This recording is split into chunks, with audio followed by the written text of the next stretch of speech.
Bom dia, queridos irmãos. Estamos iniciando mais uma Escola Bíblica Virtual. Estamos estudando o Evangelho de Marcos.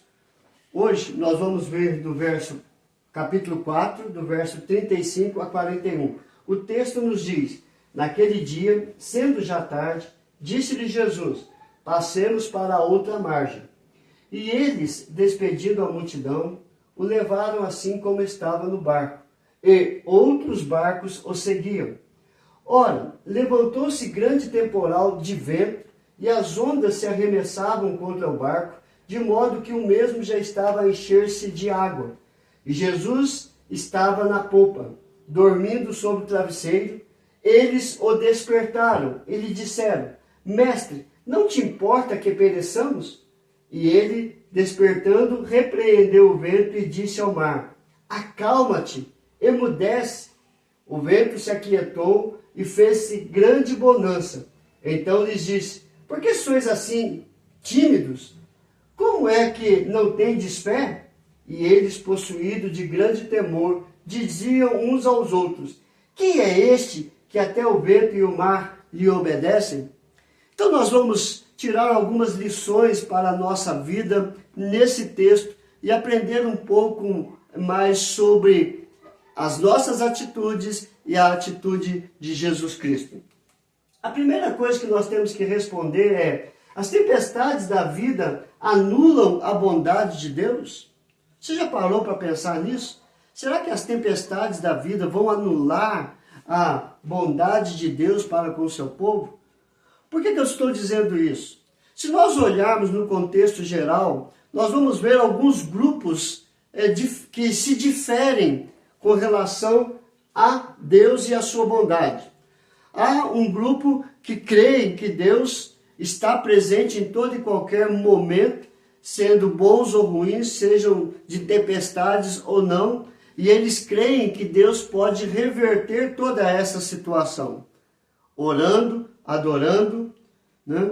Há um outro grupo que eles não creem que Deus esteja presente, que Deus seja bom, por isso passamos por tantas lutas, tantos problemas e tantas aflições. Há um outro grupo que, quando chegam as tempestades, começam a questionar a Deus, a questionar a si mesmo e a questionar o porquê que ele está passando por essas tempestades, por essas lutas, sendo ele uma pessoa maravilhosa. Então você vê que cada grupo de pessoa vai corresponder de uma forma diferente. Mas a pergunta é: as tempestades da vida anulam a bondade de Deus? Então vamos ver. O início do texto mostra Jesus despedindo a multidão, porque ele já havia curado alguns, ensinado a sua mensagem, feito alguns prodígios e milagres, e agora ele quer descansar. E ele fala: olha, vamos passar para a outra banda, né? E vamos despedir a multidão. Então ele despede da multidão, como está no verso 36. E eles, despedindo a multidão, o levaram assim como estava, no barco, e outros barcos o seguiam. Marcos 4:36. Depois que ele despediu a multidão, o texto vai mostrar para nós que levantou-se um grande temporal. Ora, levantou-se um grande temporal de vento, e as ondas se arremessavam contra o barco, de modo que o mesmo já estava a encher-se de água. Marcos capítulo 4, verso 37. É importante olhar nesse texto que, mesmo Jesus estando no barco com eles, e havia outros barcos que estavam acompanhando eles, né, que está aqui, e outros barcos o seguiam. Mesmo Jesus estando no barco, e aqueles outros que os barcos, Jesus não estava, a tempestade bateu com ímpeto, tanto no barco onde Jesus estava, quanto no barco que estava acompanhando. Ou seja, as tempestades, elas pegam todos, né? Ela não escolhe a quem afligir. As tempestades e as lutas da vida são para todos, aqueles que creem e aos que não creem em Cristo Jesus. Mas o que podemos aprender aqui para responder a nossa pergunta, as tempestades da vida anulam a bondade de Deus? Claramente podemos afirmar que não anulam a bondade de Deus. Por quê? Porque mesmo assim, Deus não deixou de ser bondoso. Por mais que Ele permita que as tempestades venham nos afligir, Ele jamais vai deixar de ser bondoso para com todos. A diferença é como que nós reagimos às tempestades da vida. Contudo, com Cristo, tudo é mais fácil. Por quê? Porque nós cremos que Ele está no cuidado de todas as coisas. Segundo, Ele nunca vai deixar de amar as pessoas. Por mais que as pessoas rejeitem Ele, Ele nunca vai deixar de amar. Aí a grande pergunta é, mas por que alguns vão alcançar a salvação e outros não? Justamente por causa da intimidade que tem com Deus. Uns entendem que são pecadores e miseráveis, que precisam do perdão e da restauração e buscam a Deus por causa disso. Outros, mesmo sendo amados por Deus, não querem nenhum compromisso com Deus e vivem a sua vida distante de Deus. Esta é a diferença. Mas Deus jamais vai deixar de ser bondoso para todos aqueles que nele esperam, nele buscam e nele clamam. Segundo, qual é o aspecto humano de Jesus que nós notamos aqui? Quando nós vamos para o texto, nós vamos ver duas reações no texto. A primeira reação é a reação dos discípulos. Os discípulos ficaram com medo. Os discípulos ficaram apavorados. Os discípulos estavam ansiosos porque poderia afundar, poderiam afogar, e assim eles ficaram com medo. Queridos, diante das tempestades não é vergonha ter medo. Nós podemos ter medo, porque o medo é uma reação humana. Entretanto, nós não podemos deixar o medo tomar conta. Nós temos que lutar contra o medo. Os discípulos ficaram com medo, mas os discípulos lutaram com a arma que tinham. Jesus estava ali. Vamos clamar Jesus. Ele curou ele fez vários milagres. Quem sabe Ele pode nos acalmar. E eles clamaram a Cristo Jesus. Mesmo atemorizados, eles buscaram a Jesus. Mateus 8:25. Mas os discípulos vieram acordá-lo, clamando: Senhor, salva-nos, pereceremos. Ou seja, eles estavam apavorados e clamaram por socorro. Mas nós queremos ver a atitude de Jesus, o aspecto humano de Jesus. E o aspecto humano de Jesus vai mostrar para nós em Marcos 4:38. E Jesus estava na popa, dormindo sobre o travesseiro. Eles o despertaram e lhe disseram: Mestre, não te importa que pereçamos? Você vê claramente que Jesus estava calmo, dormindo, sossegado, porque ele estava cansado. Então, o aspecto humano de Jesus, o cansaço físico, o cansaço mental, ele queria descansar, ele estava ali descansando, dormindo naturalmente. Então, o aspecto humano dos discípulos, você vê o medo e o temor, mas a busca em Cristo Jesus para a restauração da situação. E o aspecto humano de Jesus, ele estava cansado e estava dormindo naturalmente. Terceiro, mesmo crendo em Jesus, estamos livres da tempestade? Queridos, claramente que não. Nós não estamos livres da tempestade. Jesus estava com ele. A tempestade veio e com ímpeto, com toda a força, para afundar ou para cumprir a sua natureza de tempestade. Mas ela bateu contra eles com ímpeto, com força. Mas Jesus estava ali. E eles estavam prontos a naufragar. O texto do Evangelho de Marcos não fala, só fala que, Senhor, o senhor acorda aí, porque o senhor não está preocupado que nós vamos perecer. Mas quando você vai para o Evangelho de Lucas, você vê que o autor coloca: enquanto navegavam, ele adormeceu, Jesus, e sobreveio uma tempestade de vento no lago, correndo eles o perigo de sossobrar, ou seja, de naufragar, de afundar. E eles ficaram com medo. A pergunta que eu fiz para mim foi a seguinte, né? Jesus estava com eles na tempestade, a tempestade açoitava o barco para todos os lados, com perigo de naufragar. E a pergunta que eu fiz foi: Jesus, o Filho de Deus, precisava passar por este perigo? Os discípulos sim, mas Jesus, como Filho de Deus, precisava passar? A resposta é a seguinte: sim, ele precisava passar. Quando nós vamos para a carta de Paulo aos Filipenses, que Paulo vai falar de Jesus, ele no capítulo 2, a partir do verso 5, ele fala: Jesus deixou a sua glória para assumir a forma de homem.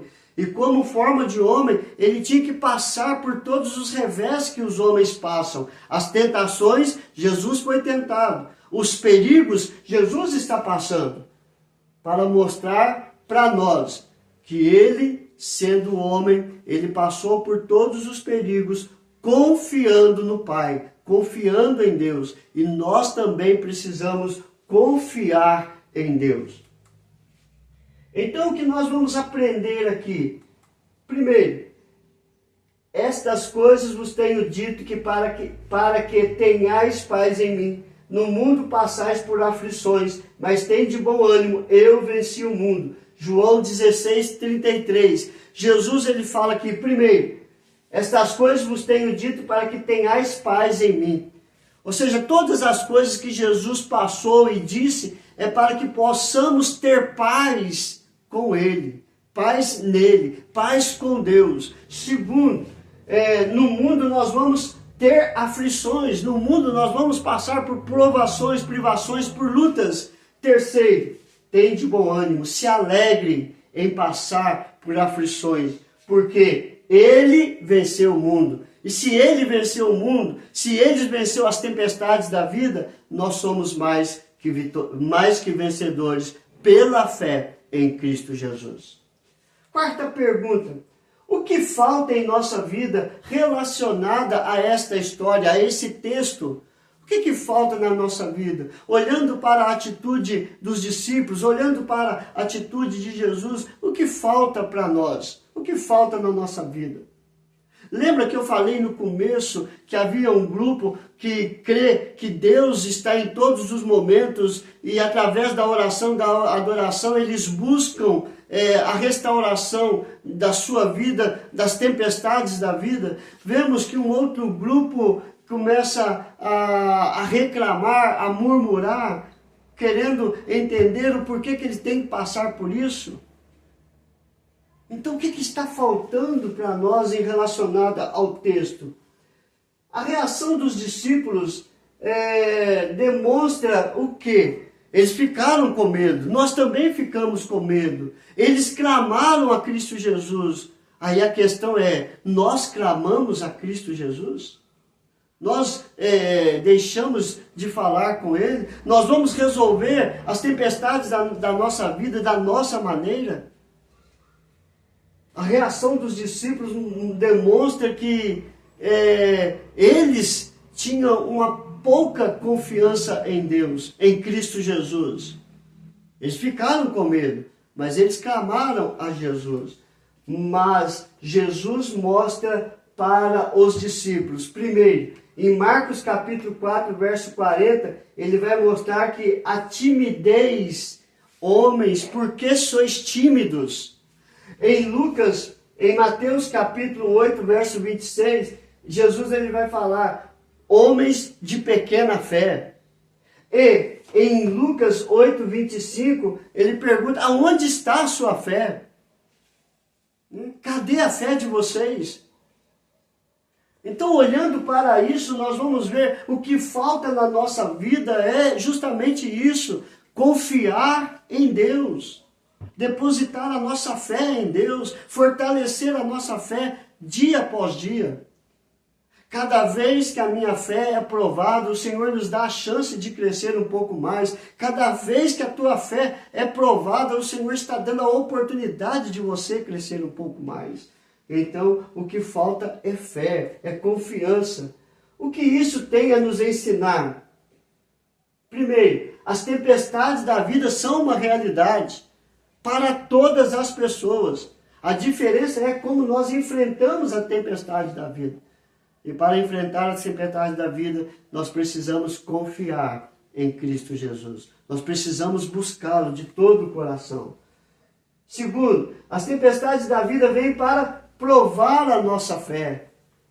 Ver como estamos, onde nós estamos colocando ou depositando a nossa fé e a nossa confiança. Uns depositam no dinheiro, outros nos amigos, outros nas redes sociais. Deixa eu ver se alguém sabe aqui como enfrentar isso. Não.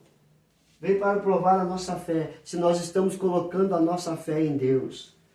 Terceiro, mostrar qual é o nosso alicerce, aonde estamos fundamentados. Jesus contou uma parábola dizendo de 2 construtores. Um construiu a sua casa na areia, nos seus próprios meios, nos seus próprios propósitos. O outro construiu a sua casa na rocha, simbolizando Cristo Jesus. Ele construiu a sua vida em Cristo. Veio a tempestade com ímpeto sobre os 2 construtores.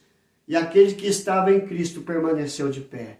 Ou seja, qual é o nosso alicerce? Qual é o nosso fundamento? E último, como a nossa fé está? Como que a nossa vida com Deus está? Como que a nossa esperança em Deus está? Nós precisamos ter esta resposta. Mas que lições podemos aprender com as tempestades da vida? Os discípulos ficaram admirados e cheios de temor. Marcos 4,41. E eles, possuídos de grande temor, diziam uns aos outros: quem é este que até o vento e o mar lhe obedecem? Por que eles ficaram admirados? Eles ficaram admirados e com temor por causa da autoridade de Jesus. Quem é este que o mar e o vento lhe obedecem? Deus é soberano sobre a nossa vida e sobre as tempestades da nossa vida. Basta confiar e crer nele. Mas vamos lá. A primeira coisa que podemos aprender com as tempestades da vida. As tempestades da vida são inesperadas. Elas chegam sem ao menos a gente perceber. Por isso nós temos que estar vigilantes, orando, buscando em Deus sempre, para quando as tempestades inesperadas chegarem, estaremos preparados, convictos que somos mais que vencedores. Segundo, as tempestades da vida são perigosas. São sim, e podem se tornar mais perigosas ainda se você não confia em Deus. Aí você vai confiar nos seus próprios meios e assim, ao final, destruição pura. Terceiro, as tempestades da vida são superadas. Mas como que elas são superadas? Através da fé, através do amor em Deus, da confiança que nós temos no Senhor. Conclusão, queridos.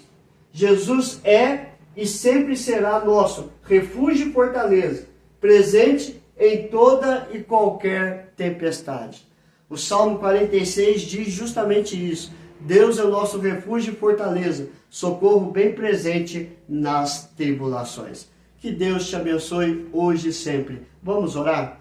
Senhor, graças te damos por tudo, ó Pai. Aplica estas verdades a cada coração, para que eles possam depositar a sua fé, a sua esperança, a sua confiança no Senhor, diante de qualquer situação, seja nos momentos bons ou seja nos momentos de tempestades. O Senhor deve ser o nosso alicerce, para que possamos vencer todas as lutas, provações, privações, tempestades que caem sobre as nossas vidas. Ministra, Senhor Deus, em nosso coração a tua graça e a tua misericórdia e fortalece a nossa vida hoje e sempre. Nós oramos em nome de Jesus. Amém e amém. Queridos, que Deus te abençoe e até amanhã, com mais uma mensagem de esperança.